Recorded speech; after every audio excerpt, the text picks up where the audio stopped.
पत्ती, तेल सब कुछ मिला के 4-5 हजार रुपए का सामान सबके घर में लग जाता होगा, यस या नो? 5 हजार रुपए का सामान तुम मार्केट से खरीद के लाते हो, कुछ मिलता है क्या?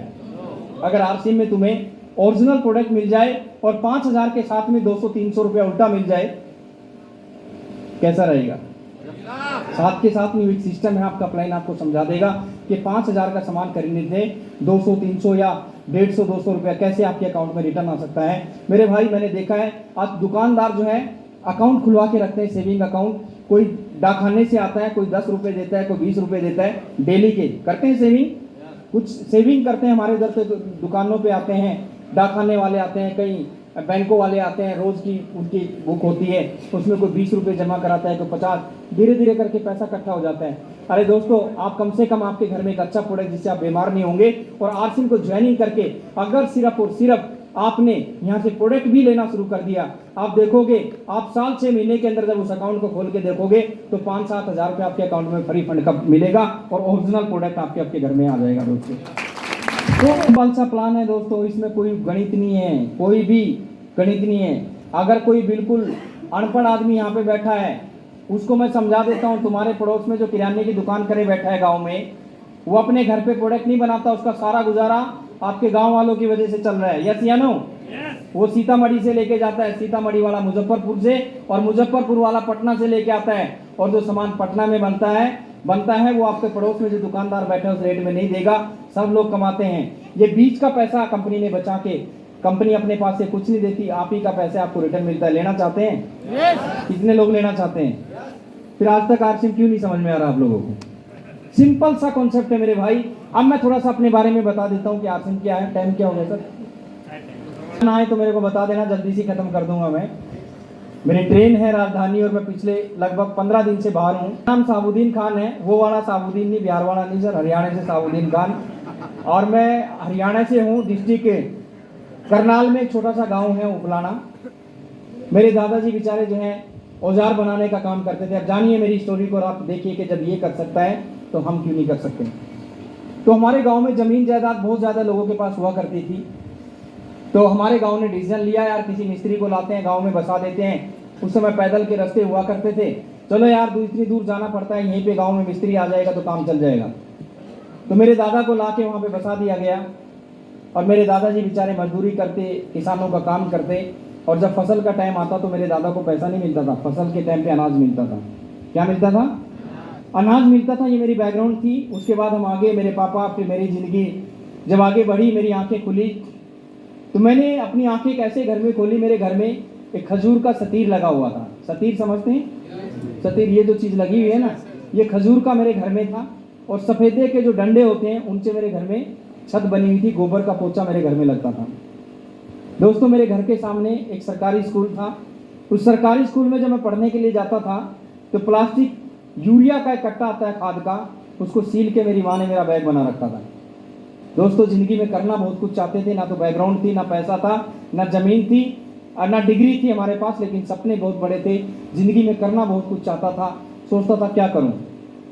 एक दिन बहुत शॉर्ट में अपनी स्टोरी बताने की कोशिश करूँगा। मेरे स्कूल में एक फ़ोटोग्राफ़र आया हुआ था। मैंने उस फोटोग्राफर से बात करी, सर मेरे को फोटोग्राफी सीखनी है। तो उसने कहा तुम बच्चे हो, किसी को लेके आओ। तो मैं अपने बड़े भाई को गया लेके, उसने कहा कि फोटोग्राफी सीखना चाहता है। मैं फोटोग्राफी सीखने लगा बहुत कम उम्र में। मैं मेरे गांव से 12 किलोमीटर दूर एक कस्बा था असंध, उस कस्बे में मैं सुबह साइकिल पे जाता था काम सीखने के लिए। सर्दियों में हाथ सुन हो जाया करते थे दोस्तों। और 4 साल तक मैंने एक फोटोग्राफर की दुकान पे झाड़ू लगाया, उसकी सफाई की और फोटोग्राफी के काम को सीखा मैंने 3-4 साल तक। फोटोग्राफी सीखने के बाद, क्योंकि गरीबी बहुत ज़्यादा थी, बैकग्राउंड उतनी ज़्यादा मजबूत नहीं थी, तो मैं फोटोग्राफी सीखने के बाद 4 साल के बाद डिस्ट्रिक्ट सोनीपत में एक कस्बा है गोहाना, जहाँ से मैं अभी आया हूँ। मेरी बहन वहाँ पे रहती थी। उस समय मैं अनमैरिड था, मेरी शादी नहीं हुई थी। तो मैं उस गाँव में मैं अपनी सिस्टर के पास रहने लगा और सिटी में आके मैंने फोटोग्राफी का काम शुरू कर दिया। थोड़ा थोड़ा काम चलने लगा। अचानक से एक दिन मेरा एक फ्रेंड था, वो मेरे स्टूडियो पे आता है, मेरे को बोलता है साबुद्दीन एक बिजनेस आया है जिसमें कपड़ा बदलने से पैसा आता है। बात है 2002 की। उस समय आरसीएम के पास कपड़े के अलावा कुछ नहीं हुआ करता था। उसने मेरे को आरसीएम के बारे में बताया। मेरे दिमाग में सिर्फ एक ही चीज़ बसी हुई थी कि यार ये आलतू फालतू के काम है, मैंने उसको डांटा कि आज के बाद मेरे को इस तरह की चीज़ों के बारे में मत बताना, क्योंकि दोस्तों ज़िंदगी थोड़ा सा धीरे धीरे करके ट्रैक पे आने लगी थी और मैं इनको फालतू की चीज़ें समझता था। आज जो लोग यहाँ पे पहली बार आए हैं, जैसे उनके दिमाग में चलता है तो मेंबर जोड़ने का काम है, तो ये है वो है, मेरे भी दिमाग में कुछ ऐसा ही था दोस्तों। कई बार उसने मेरे को बोला लेकिन मैंने नहीं सुना। उसके बाद एक घटना घटी, उससे पीछा छुड़ा तो मैं छोटे से कमरे में रहता था, किराए पे मैंने लिया हुआ था। उसमें अंदर प्लस्तर नहीं हुआ करता था क्योंकि मेरे पास किराया देने के लिए 500 रुपये भी पूरे नहीं हुआ करते थे। दोस्तों उस कमरे में रहते रहते एक बंदा मेरे पास आया, प्राइवेट स्कूल में पढ़ाता था, थोड़ा सा मेन रोड पे उसका घर था, सॉरी स्कूल था। वहाँ से जब आता था तो मेरे को बोलता था साबुद्दीन एक बिजनेस आया है। तो फिर दूसरा एक मास्टर जी मेरे पीछे लग गया कि एक बिजनेस आया है जिससे कपड़ा बदलने से पैसा आता है, गोले गोले से बना के दिखाने लगा। लेकिन दोस्तों मैं अंदर से नेगेटिव था, मैं सुनना नहीं चाहता था। वो आदमी कौन था जानना चाहते हो? पुराने लोग समझ जाएंगे। सुरेंद्र जी वत्स हुआ करते थे जो मेरे को प्लान दिखाने के लिए आते। सुरेंद्र जी वत्स जी मेरे को प्लान दिखाते, लेकिन मेरे को समझ में नहीं आता। चेतक स्कूटर उस समय वत्स साहब के पास हुआ करता था, लेकिन मेरे को विश्वास नहीं था। इसके पीछे एक रीज़न था मेरे भाई। इसके पीछे रीज़न ये था कि कुछ गलतियां मैं कर चुका था सन 1995 में। अब थोड़ा सा पुराने लोग ध्यान से मेरी बात को सुने सारे। सन 95 में 1995 में हमारे देश में किसी को ये नहीं पता था कि इस तरीके से भी पैसा कमाया जाता है। 95 में हिंदुस्तान के अंदर पहली कंपनी की लॉन्चिंग हुई जिसका नाम था एमवे। मनमोहन सिंह जी वित्त मंत्री हुआ करते थे, और जैसे एमवे इंडिया में आया, कॉन्सेप्ट नया था, किसी को पता नहीं था, लेकिन धीरे धीरे करके लोगों को पता लगने लगा और लोग थोक के भाव में बहुत तेजी के साथ उस कंपनी को ज्वाइनिंग करने लगे। उसमें गरीब आदमी और अमीर आदमी सब तरह के लोग उसको ज्वाइनिंग करने लगे दोस्तों। और लोगों को लगा कि जोड़ने से पैसा आएगा, लेकिन जब लोगों को पता कि लगा कि यहाँ पे जोड़ने से पैसा नहीं आता, यहाँ पे तो टर्नओवर से पैसा आता है। उस कंपनी के प्रोडक्ट इतने ज़्यादा महंगे थे कि एक आदमी की इनकम 5,000 रुपये तो 150 रुपये की पेस्ट इस्तेमाल नहीं कर सकता था। इस वजह से लोगों ने उस कंपनी को छोड़ना शुरू किया, और छोड़ने के बाद फिर तरह तरह की कंपनियां, जिन लोगों ने उस कंपनी से सीख लिया कि यार ऐसे भी पैसा कमाया जा सकता है, तो हिंदुस्तानी लोगों के पास दिमाग बहुत ज़्यादा है। इन लोगों ने क्या किया, 4 लोग मिले और हर चौराहे पे कंपनी खोल के बैठ गए। एक ही कंपनी खोल के बैठ गए। किसी ने कहा बैंक तो 8 साल में डबल देता है, हम तुम्हें 3 साल के अंदर डबल दे देंगे दोस्तों। और हिंदुस्तान का आदमी सोचता है मेहनत ना करनी पड़े, बस पैसा लग जाए और रातों रात करोड़पति बन जाए। दोस्तों ऐसी कंपनियों के अंदर जो है बहुत भरमार हिंदुस्तान के अंदर हुई। कोई गोल्डन फॉरेस्ट के नाम से आया, कोई स्वर्ण भूमि के नाम से आया, और डबल करने का गेम चलने लगा, और खूब पैसा लेके लोगों की कंपनियां जो हैं पैसा लेके भाग गई। और लोगों के दिमाग में एक ही चीज़ आ गई कि जितने भी जोड़ा जोड़ी के काम हैं ये सारे बकवास हैं। आरसिम जब भीलवाड़ा से चला तो आरसिम की नकल करने के लिए भीलवाड़ा से बहुत सारी कंपनियां लॉन्च हुई कि साबुद्दीन देखो आरसिम बिजनेस में तो इतने दिनों से ये होता है वो होता है। उन लोगों ने जो है कंपनी लॉन्च करी कि 7,000 रुपये की ज्वाइनिंग है, एक ही लेग से पैसा आएगा, और जो है 7,000 के बदले में तुम्हें एक बकरी मिलेगी। क्या मिलेगी? एक बकरी। स्टार नेट के नाम से कंपनी शुरू हुई, और उस बकरी के 2 बच्चे होंगे। वो बकरी 6 महीने में तैयार हो जाएंगी, उनके 2 बच्चे होंगे, और पूरा एक रेवड़ बना के दिखाने लगे आपको जो है कागज़ के ऊपर, और मुंगेरी लाल के हसीन सपने। दोस्तों फिर ऐसे ऐसे लोग मेरे पास आए कि सर ये बकरी वाले लोग तो 1 साल में अमीर करते हैं, हम एक नई कंपनी लेके आए हैं, तू भी बता क्या क्या लेके आया है। तो बताते थे सर बकरी तो 2 बच्चे देती है, हम सुअर पालते हैं 12 बच्चे देता है, तो आपको जल्दी अमीर कर देगा। ऐसी ऐसी कंपनियां मार्केट के अंदर आई, और लोग मेरे पास भी दिखाने के लिए। यहाँ पे साबुद्दीन खान की सक्सेस का राज आपको बता रहा हूँ कि साबुद्दीन खान के पास मर्सिडीज गाड़ियों में लोग 10-10 लाख रुपए के चेक लेके आए कि देखो साबुद्दीन तुम्हें इतने साल हो गए आरसिम में, हमने देखो यहाँ पे आरसिम किया, 2 साल में हमें कुछ नहीं मिला, 1 लाख मिला, यहाँ पे मेरे को 5 लाख मिल गया। बड़े बड़े लालच मेरे को दिए गए, लेकिन मैं सही और गलत को समझ चुका था दोस्तों वहाँ पे, और बड़े बड़े लालच यहाँ पे दिए गए दोस्तों। थोड़े दिनों के बाद वो लोग लालच देते कि देखो यहाँ पे आ जाओ, यहाँ पे इतना पैसा। बहुत सारे आरसिम के लोग छोड़ छोड़ के भाग गए। जो आजा मेरी गाड़ी में बैठ जाओ, वो इस तरह के लोग जो है कभी इधर कभी उधर पलटी मारते रहे, लेकिन साबुद्दीन खान ने अपना पैर एक जगह जमा के रखा, जिसका कारण बना कि आज मैं सफायर यहाँ तक इस लेवल तक पहुँचा। बेचने में लग गए जो लोग, बकरियां बेचने में लग गए। बाद में जो 10-10 लाख के चेक मेरे को दिखाते थे, उन्हीं लोगों को पानीपत के चौराहे पे गोलगप्पे बेचते हुए देखा है मैंने। दोस्तों इसमें बिजनेस में पेशेंस है। डायरेक्ट सेलिंग का मतलब है एक हाथ दो एक हाथ लो। पैसा कहीं से भी कमा लोगे, लेकिन इंसान इज्जत कहीं से नहीं कमा सकता।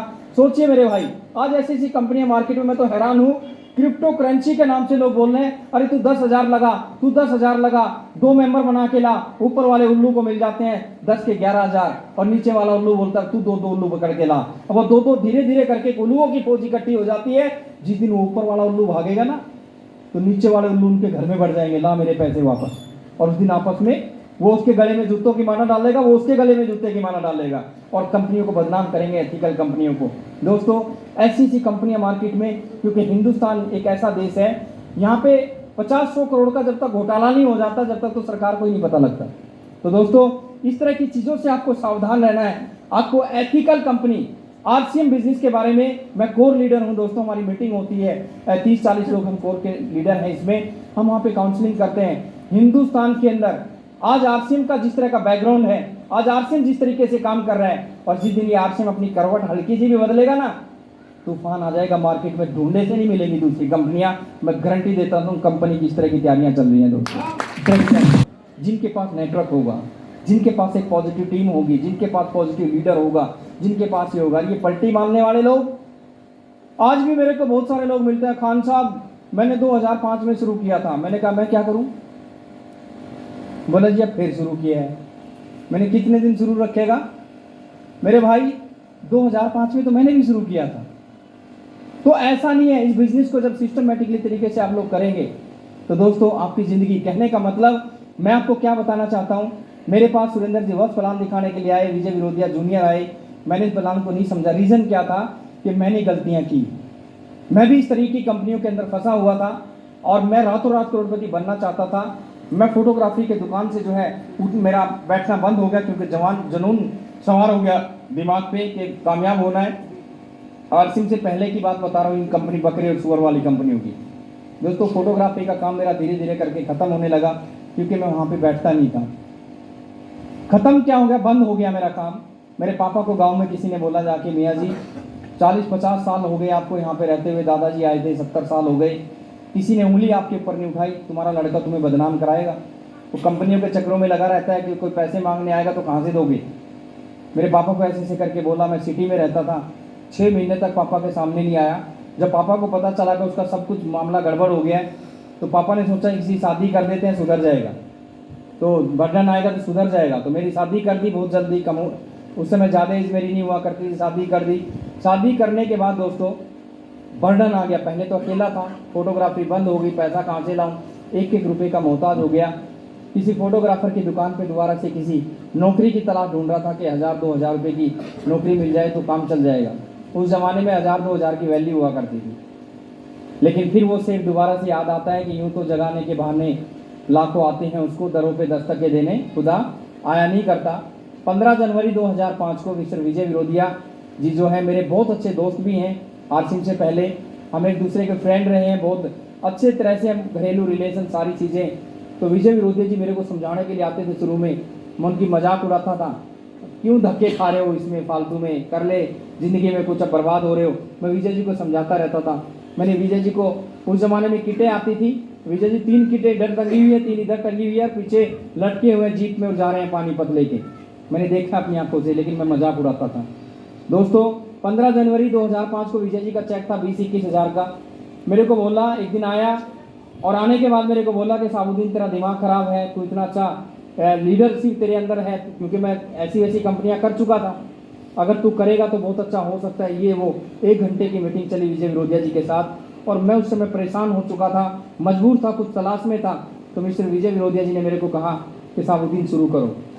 मिसिज सुन रही थी बैठी हुई, तो मैंने भी विजय से वादा किया कि ठीक है सर, मैं शुरू करता हूँ। विजय जी चले गए 1-1.5 घंटे की मीटिंग के बाद, और बाद में पता चला 2 दिन हो गए मेरे को घर पे। मेरी मिसिज मेरे को बोलती है, आपने भाई साहब से वादा किया था आरसीएम करने का, पढ़े तो तुम घर में हो, क्या करोगे? मैंने कहा बिजनेस करने के लिए पैसा चाहिए, मेरे पास पैसा तो है नहीं, दुकान बंद हो गई, फोटोग्राफी ख़त्म हो गई, फील्ड में कैसे जाऊँ? तो मेरी मिसिज ने मेरे को 700 रुपया दिया। 1-1.5 महीना हुआ था शादी को। 700 रुपया बेचारी ने इधर उधर से निकाल के इधर उधर रखा हुआ था, उसने मेरे को निकाल के दिया कि इससे काम चल जाएगा क्या? मैंने 700 रुपया लिया और यमुनानगर में मेरे फ्रेंड रहते थे, मैं उनके पास गया। मेरे भाई, मैं अपने बड़े भाई के पास गया। मेरे बड़े भाई ने कहा अपनी तो बर्बाद कर ली, हमारी भी करेगा, क्यों चक्कर में पड़े उन चीज़ों के। आप जो है दोस्तों के पास गया, दोस्तों ने मेरी मजाक उड़ाई, रिश्तेदारों ने मेरी मजाक उड़ाई। इन 3 लोगों के भरोसे कभी बिजनेस भी मत करना, कभी समझो के जाते कर लेंगे। ये बहुत लेट जब आप सक्सेस होंगे तभी आपके साथ आएंगे। तो दोस्तों मैं यमुनानगर में मैंने काम किया और यमुनानगर में जिस बंदे को मैंने ज्वाइनिंग कराया वो मेरे को रुद्रपुर लेके गया बाइक पे। जनवरी के महीने में भाई साहब बर्फबारी और इतनी ज़बरदस्त ठंड वहाँ पे थी कि जैसे ही वहाँ पे जाते हैं उसके रिलेटिव के यहाँ पे और अपने कपड़ों को सुखा के दोबारा से वो बेचारा कपड़े देता बैठते हैं और जैसे ही आसिम का नाम लेते हैं तो उसका रिलेटिव बोलता है कि उसको अपने दोस्त को बोलता है कि मेरे भाई चाय पियो खाना खाओ लेकिन आसिम का नाम मत लेना यहाँ पे। क्या गुजरी होगी हमारे दिमाग पे। कुछ लोग कहते हैं तो पहले जुड़ गए इसलिए कामयाब हो गए। दोस्तों अगर पहले जुड़ जाते तो ज़िंदगी में कभी आरसिम नहीं कर पाते आप लोग। आज इतना सब कुछ आरसिम बिजनेस के पास है फिर भी लोगों के पास इतने सारे बहाने हैं। मैं तो रोंगटे खड़े हो जाते हैं जब उन दिनों को हम याद करते हैं। दोस्तों मैंने वो जो बंदा मेरे को वहाँ पे लेके गया था ना दोस्त, वो बंदा भी उसी समय आरसिम छोड़ गया। अब उस समय हमें नॉलेज तो थी नहीं बिजनेस की, तो उस समय मन में एक चीज़ आई थी यार एक फंसा था वो भी गया। सोचते हैं ना कई लोग बेचारे नए नए मेरे घर पे काउंसलिंग करने आते हैं, मेरे से बोलते हैं सर एक है ना हमारे पड़ोस में डॉक्टर रहता है सर, अगर वो फंस जाए ना बस मज़ा आ जाए। मैं अंदर ही अंदर हंसता हूँ, मेरे दिन याद मेरे को आते हैं क्योंकि लैंग्वेज ठीक नहीं है। हम इस बिज़नेस में फंसा नहीं रहे हैं दोस्तों, हम इस बिज़नेस में उसकी ज़िंदगी बनाने के लिए उसको लेके आते हैं, फंसाने के लिए नहीं लेके आते। लेकिन जब नॉलेज नहीं होती तो आदमी इस तरह की बातें बोलते हैं। मैंने बहुत दिन तक फील्ड में काम किया, 6-7 दिन गुजर गए। जब जेब में हाथ डाल के देखता हूँ तो सिर्फ किराया बचा था अपने घर आने के लिए। 3 रुपये की किराए की कमी थी अपने घर आने के लिए। मेरी सिटी की 3 बसें इसलिए मैंने निकाल दी कि मेरी सिटी के लोग होंगे इस बस में, कंडक्टर मेरे को नीचे उतार देगा कि जब पैसे नहीं तो बस में क्यों चढ़ा। 3 बसें मेरी निकली। और उस ज़माने में एक चीज़ हमारे साथ घटी कि मेरी एक बड़ी बिटिया है, उसको हमने मेरे बड़े भाई से मैंने गोद ले लिया था। 3 दिन की थी, 3-4 दिन की जब हमने गोद ले लिया था। मैं 7 दिन से फील्ड में था और मेरी बेटी रो रही थी, सिर्फ उसको दूध पिलाना था। माँ का दूध तो पीती नहीं थी, ऊपर का दूध पिलाते थे। मेरी मिसिज के पास 25 या 30 रुपये की ज़रूरत थी। 25 या 30 रुपये मेरी मिसिज के पास नहीं थी कि मैं अपनी बेटी के लिए दूध खरीद लूँ। दोस्तों मेरी पत्नी ने मेरे घर में, मेरी मिसिज ने, मेरे परिवार के कुछ लोग वहाँ पे रहते थे, मैं उनका नाम नहीं लेना चाहता, उनसे कहा कि वो बाहर गए हुए हैं, आ जाएंगे, मैं 30 रुपये आपका लौटा दूंगी। मेरी बेटी रो रही है, मेरे को 30 रुपया दे दो, मैं 1 लीटर दूध खरीद लूँगी। मेरी मिसिज को 20-25-30 रुपया मिल तो गया, लेकिन टोंट कसे गए कि वो हमारा गर्दी में घूमता है सारा दिन, ठेला क्यों नहीं लगा लेता, केला क्यों नहीं बेच लेता, तरह तरह की चीज़ें उसको बोली गई। और जब मैं 7-8 दिन के बाद घर आता हूँ बिना किराए के, और मैं सोचता हूँ कि मिसिज को बताऊँगा, लेकिन जब मेरी मिसिज ने ये कहानी मेरे को बताई तो आंखों से आंसू निकल के आए कि शायद जो है मैं अपनी बात अपनी मिसिज को नहीं बता पाया क्योंकि बेचारी पहले से परेशान थी। कुछ लोग सोचते हैं ऐसी जगह पर छोड़ो ना आरसीएम फारसीएम, इससे अच्छा तो मजदूरी करके खा लेंगे। लेकिन मेरी मिसिज ने मेरे को एक चीज़ कही थी कि साबुद्दीन खान तुम आगे बढ़ो, मैं तुम्हारे साथ खड़ी हुई हूँ। दोस्तों यहाँ पे मैसेज ये है कि आप अगर बिजनेस को करना चाहते हो तो अपने परिवार के साथ करो। बहुत सारी लेडीज अकेले इस बिजनेस को करने की कोशिश करती हैं, नहीं कर पाएंगे, ज़्यादा दूर नहीं पहुंच पाओगे। क्यों भाई, आप कहीं मीटिंग में गए हो, आप सीतामढ़ी मीटिंग में आए हो 50 किलोमीटर से, आप अकेले हो, आप यहाँ से निकले 4 बजे, रास्ते में जाम लग गया, आप रात को लेट हो गए, 11 बजे घर जाओगे, आपके पति को पता ही नहीं है कि आप क्या करते हो। क्या आपका पति, आपका हस्बैंड आपको इजाज़त देगा आरसिंग करने की? नहीं, बल्कि आपके घर में झगड़े पैदा हो जाएंगे, आपके बारे में आपकी इमेज खराब हो जाएगी। इसी तरीके से अगर कोई जेंट्स ये सोचता है कि मैं अकेला इस बिजनेस को कर लूँगा, गलत फहमी है। मैंने एक मिशन शुरू किया है पूरे हिंदुस्तान के अंदर कि मैं अपने सेमिनारों में सिर्फ कपल को एंट्री दूंगा, आने वाले समय में सिंगल को किसी को एंट्री दूंगा ही नहीं सर मैं। ये बिजनेस ही लेडीज़ का है। आपके घर में खाने पीने का सामान जाएगा, आपकी पत्नी निकाल के बाहर फेंक देगी तो खराब है, तो चल जाएगा क्या आरसिंग तुम्हारा? नहीं चलेगा। अब आपकी पत्नी को नहीं पता कि पति क्या कर रहे हैं, तो पत्नी भी पति पे शक करेगी। फिर अब कहाँ रहते हो 11-11 बजे तक, 12-12 बजे तक, अब वो भी उसके कान पकड़वाएगी नहीं पकड़वाएगी सुनील जी? वो कल मैंने कहानी सुनाई थी उसकी, एक बंदा था, वो पति पत्नी दोनों एक दूसरे पे डाउट बहुत ज़्यादा करते थे। एक दिन वो पत्नी बेचारी अपने घर चली गई, लेकिन दिल में धड़ धड़ हो रहा था कि पति के ऊपर डाउट था ना कि साला घर पे अकेला है, पता नहीं क्या कर रहा होगा। तो उन्हें फ़ोन किया अपने पति के पास कि कहाँ हो जी? बोला जी घर पे हूँ। बोला अच्छा तुम घर पे हो तो एक काम करो, रसोई में जाके मिक्सी चला के दिखाओ। क्या करके दिखाओ? मिक्सी चला के दिखाओ। अब वो बेचारा रसोई में गया, मिक्सी चला दी। थोड़ी देर में फिर फ़ोन करा, 1 घंटे में जी कहाँ पे हो? बोला जी घर पे हूँ। बोला मिक्सी चला। अब हर घंटे में फ़ोन आने लगा, पति देव परेशान। अब पति ने उस मिक्सी को उठा के चला गाड़ी में रख लिया। क्या कर लिया? गाड़ी में रख लिया। अब पत्नी का फ़ोन आता, जी कहाँ हो? बोला जी घर पे हूँ। बोला मिक्सी चला। अब बेचारा दौड़ रहा है, स्विच लगा के इधर उधर मिक्सी चला के दिखाता। एक दिन पत्नी बेचारी अचानक से सोचा कि चलो घर चलते हैं, क्या फ़ोन करना। जब घर आके देखती है तो ताला लगा हुआ है। तो फ़ोन करती है कि जी कहाँ पे हो? बोला घर पे। बोला तू घर आ, तेरी मिक्सी में चलाती हूँ, है ना। तो कहने का मतलब क्या है? कहने का मतलब क्या है मेरे भाई? अगर आप दोनों मिलके काम करोगे तो आपको मिक्सी चलाने की जरूरत, आप लोगों को जो इधर क्लियर दिख रहे हैं ना, मिक्सी चलाने की जरूरत नहीं पड़ेगी। अगर जिंदगी में अकेले करते रहोगे तो जिंदगी में आप में कामयाब नहीं हो सकते। इसको बहुत सीरियसली इस मैसेज को लेके जाना मेरे भाई, क्योंकि आज मैंने लोगों के घरों को बिगड़ते देखा है डाउट के ऊपर। और इस बिजनेस के अंदर आप लेट भी होंगे, सवेर भी होंगे, वो चाहे लेडीज है चाहे जेंट्स है। मेरे भाई मैं एक चीज़ कह देता हूँ, कहते हैं ना मंदिर में इंसान को खतरा हो सकता है, लेकिन इस तरह आरसिंह की मीटिंगों में इंसान को, लेडीज हो चाहे जेंट्स हो, उसको खतरा नहीं हो। तुम आगे बढ़ो, क्योंकि मैं अपनी मिसिज को 1-2 मीटिंग अटेंड करा चुका था और मेरी पत्नी को ये पता लग चुका था कि एक ही बिजनेस है जो मैं जीरो से हीरो बना सकता है, वो है आरसिंह बिजनेस। इसलिए मेरी पत्नी ने मेरा साथ दिया दोस्तों। ये मैंने वो दिन देखे हैं और मैंने बहुत शॉर्ट में चीज़ों को कवर करने की कोशिश की। अगर मैं पहले तो मैं इस स्टोरी को जब डूब के बताता था ना, मेरी खुद की आंखों में आंसू आ जाते थे। आज इस साबुद्दीन खान बिजनेस के अंदर आगे बढ़ा, मेरी पत्नी ने मेरा साथ दिया। हमने कभी नहीं सोचा था कि हम यार प्लेन में बैठेंगे। प्लेन में बैठना कोई बड़ी बात नहीं है, लेकिन उस ज़माने के अंदर हमारे लिए प्लेन तो, जब मैं पहली बार अपनी मिसिज को लेके बालडोगरा दार्जिलिंग का, हम सारे कुछ लीडर थे उस समय, कोर टीम बनी नहीं थी, तो हम दिल्ली से पहली बार फ्लाइट में, सुरेंद्र जी वक्त बहुत सारे लोग थे फ्लाइट में, तो मेरी आंखों में आंसू आ गए। तो वक्त साहब ने सोचा इनकी तबीयत खराब है। मेरे से पूछा साबुद्दीन क्यों रो रहे हो? मैंने कहा सर मैंने सुना था कि खुशी के आंसू होते हैं, मैंने कभी नहीं सोचा था कि मैं कभी फ्लाइट में बैठूंगा। तो आज ये खुशी की वजह से मेरे आंसू निकलने लगे कि सर हम लोग भी फ्लाइट में आ गए।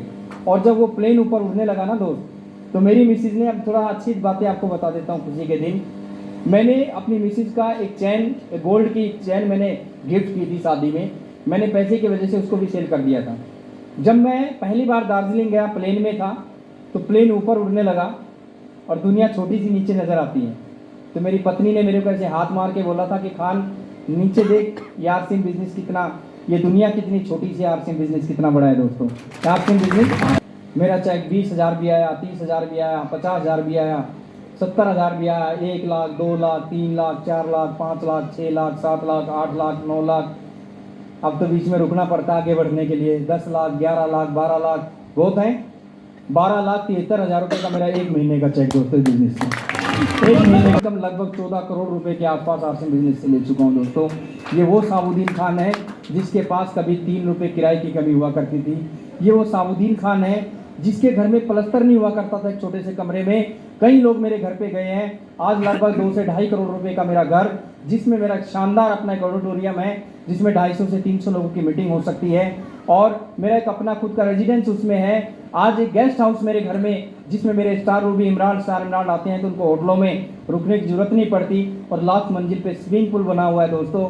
आज मेरा कोई रूम ऐसा नहीं है जिसमें 70,000 रुपये की एलईडी नहीं लगी हुई है। आज ये साबुद्दीन खान एक राजाओं जैसी जिंदगी जीता है ड्यू टू आरसिंह बिजनेस। खुदा ने बिजनेस के माध्यम से सारी चीजें दी। क्या करने से?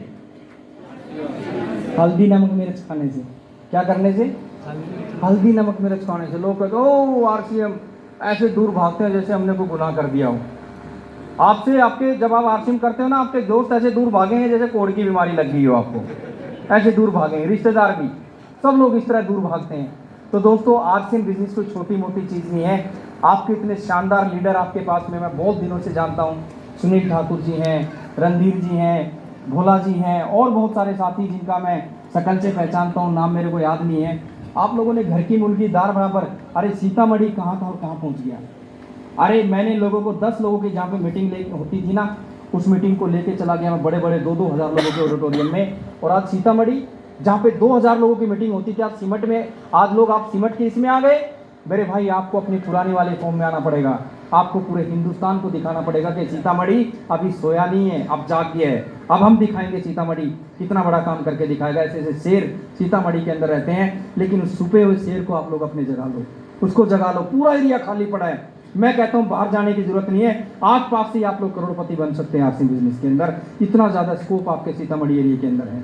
और यहाँ पे अपने अपलाइन के साथ बैठ के सीखिए किस तरीके से एडवांस हम प्लानिंग करके लोगों को सेमिनारों में बुला सकते हैं। ये बिजनेस में दिमाग लगाने की जरूरत नहीं है। मेरा कल ट्रेनिंग प्रोग्राम था पटना के अंदर, मैंने जहाँ पे 20-20 लोग हुआ करते थे वहाँ पे 2-2 हज़ार लोगों के सेमिनार किए हैं, सिर्फ ट्रेनिंग देने की वजह से।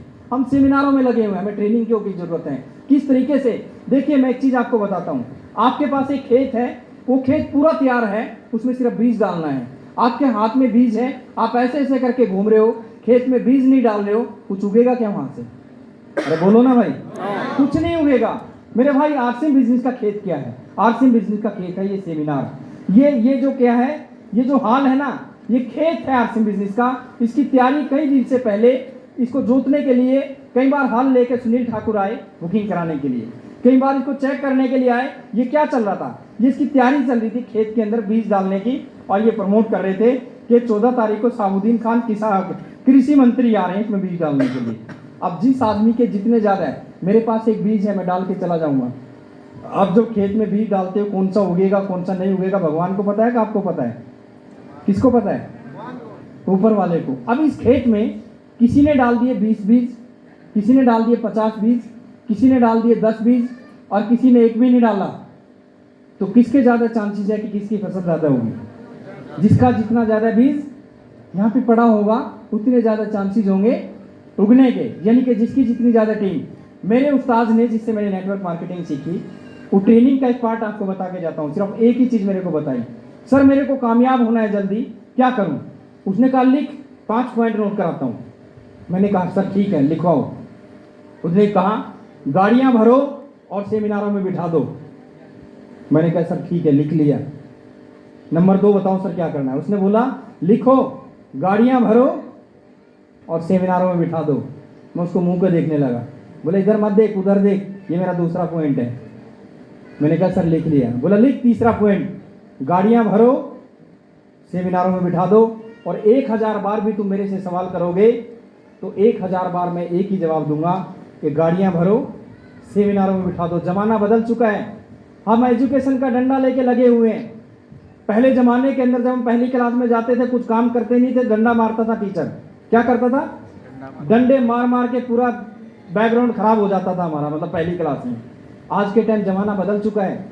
जब बच्चे प्ले क्लास में जाते हैं तो उनको वहाँ पे एलईडी मिलती है, वहाँ पे खिलौने मिलते हैं, वहाँ पे खेलने का सामान होता है, ताकि बच्चे को यहाँ पे आने की आदत पड़ जाए। क्या हो जाए? आदत पड़ जाए। और जब वो बच्चे को आदत पड़ जाएगी वहाँ पे खिलौनों के साथ खेलने की, तो वे धीरे से पकड़ा देते हैं ए फॉर एप्पल। उल्टा करना पड़ेगा। हम क्या कर रहे हैं? पहले एजुकेशन, तू मास्टर बन, तू रॉयल्टी बन, तू टेक्निकल बन। उसको एक ही चीज सिखा, तू आजा तेरे को डांस करना सिखाऊंगा, आजा तेरे को कश्मीर घुमा के लाऊंगा, आजा तेरे को जो है आगरा घुमा के लाऊंगा, आजा तेरे को उदयपुर घुमा। और जिस दिन वो घूमना सीख गया उस दिन सब कुछ घुमा देगा दोस्तों, उस दिन सब कुछ घुमा देगा। तो दोस्तों ट्रेनिंग बिजनेस है। 2000 लोगों का सेमिनार सीतामढ़ी में हो, रोड जाम होगा, इधर वाला भी इधर वाला भी इधर वाला भी। अब लोग पूछ रहे हैं दुकानदार क्या हुआ? बोला आरसीएम की मीटिंग खत्म हुई है। आधे लोग तो अपने आप फोन करेंगे यार मेरी भी ज्वाइनिंग करा दे। माहौल का बिजनेस है। किस चीज का बिजनेस है? माहौल का बिजनेस है। सिकंदर जी को मैं जानता नहीं था, 1 महीने 2 महीने पहले, उदयपुर के बाद मैं थोड़ा सा इनको जानने लगा हूँ। मेरे घर पे आए, इन्होंने मेरे से पूछा गुरु बनकर।